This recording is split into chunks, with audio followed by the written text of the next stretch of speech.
দর্শক, আমি এই মুহূর্তে আছি চীনের ক্যাম্প ভবন ডাকসু ঢাকা ইউনিভার্সিটি ছাত্র সংসদ নির্বাচন যেটি আজকে অনুষ্ঠিত হলো, সেটি ফলাফল কিন্তু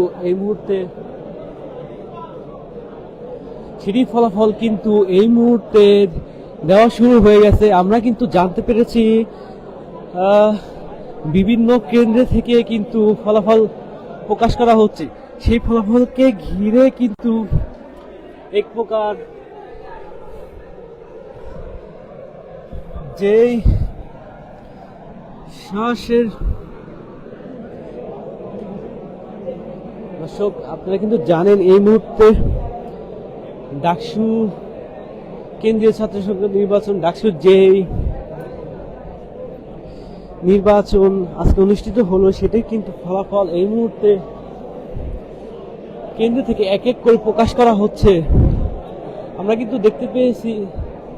কিন্তু জানতে পেরেছি যে ছাত্র শিবির কিন্তু অনেকটা এগিয়ে আছে। এখানে কিন্তু সেন্ট্রাল থেকে পূর্ণাঙ্গ যেই ফলাফল, সেটা কিন্তু এই সিনেট ভবন থেকেই কিন্তু প্রকাশ করা হবে। এখানে কিন্তু আপনারা দেখতেই পাচ্ছেন, শিক্ষার্থীরা কিন্তু কানায় কানায় পরিপূর্ণ হয়ে আছে যেই প্রতীক্ষিত ফলাফল সেটা কিন্তু জানার জন্য। আমরা কিছুক্ষণ আগেই কিন্তু আমরা জানতে পেরেছি ফেসবুক পোস্টের মাধ্যমে ছাত্রদল মনোনীত যেই ভিপি প্রার্থী আবিদুল ইসলাম খান, তিনি কিন্তু জানিয়েছেন এই ফলাফলকে ঘৃণিতভাবে প্রত্যাখ্যান করলাম। তিনি কিন্তু ফেসবুক পোস্টের মাধ্যমে জানিয়েছেন ফলাফলকে তিনি প্রত্যাখ্যান করেছে। সকাল থেকে যেই নির্বাচন অনুষ্ঠিত হয়েছিল, সেই নির্বাচন কিন্তু বিকাল 4টা পর্যন্ত চলে। 12টায় আপনারা জেনে থাকবেন যে 12টার সময় কিন্তু যেই ফলাফল দেওয়ার কথা ছিল, সেটা এখন 12টা পেরিয়ে কিন্তু প্রায় 2টা বাজে, কিন্তু এখনো সম্পূর্ণ ফলাফল কিন্তু আমরা এখনো পাইনি।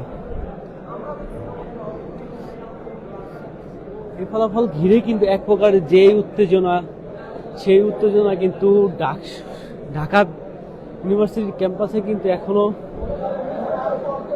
বিরাজ করছে।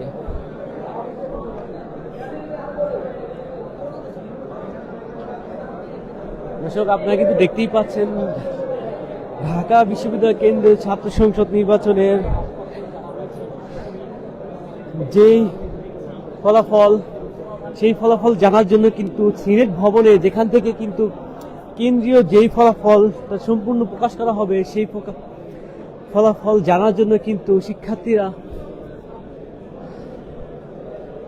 অধীর আগ্রহে কিন্তু তারা এখানে বসে আছে। আমরা এই মুহূর্তে কিছু কেন্দ্রের ফলাফল কিন্তু আমরা জানতে পেরেছি, যেখানে কিন্তু আমরা দেখতে পেয়েছি ছাত্র শিবির মনোনীত ভিপি প্রার্থী যিনি আছেন সাদিক কায়েম, তিনি কিন্তু অনেকটা এগিয়ে আছেন। অপরপক্ষে কিন্তু আমরা জানতে পেরেছি ছাত্র দল মনোনীত যিনি ভিপি প্রার্থী আবিদুল ইসলাম খান, তিনি কিন্তু ফেসবুকের পোস্টের মাধ্যমে কিন্তু কিছুক্ষণ আগেই কিন্তু জানিয়েছেন এই যে নির্বাচনী ফলাফল হলো, সেটা কিন্তু তিনি ঘৃণিতভাবে প্রত্যাখ্যান করেছেন। নির্বাচন নিয়ে কিন্তু আমরা দেখতে পেয়েছি দুপুরে কিন্তু রোকেয়া হল যেই কেন্দ্র ছিল, রোকেয়া হলে যেই কেন্দ্রটা ছিল টিএসসিতে, সেখানে কিন্তু এক প্রকারের আমরা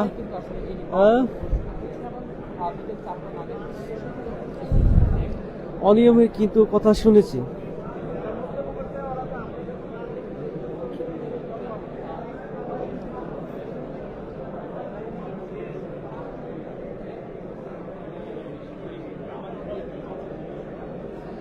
আমরা কিন্তু এই মুহূর্তে জানতে পেরেছি ছাত্র শিবির মনোনীত যে প্যানেল, সেই প্যানেলের ভিপি প্রার্থী সাদিক কায়েম, তিনি কিন্তু অনেকটা এগিয়ে আছেন।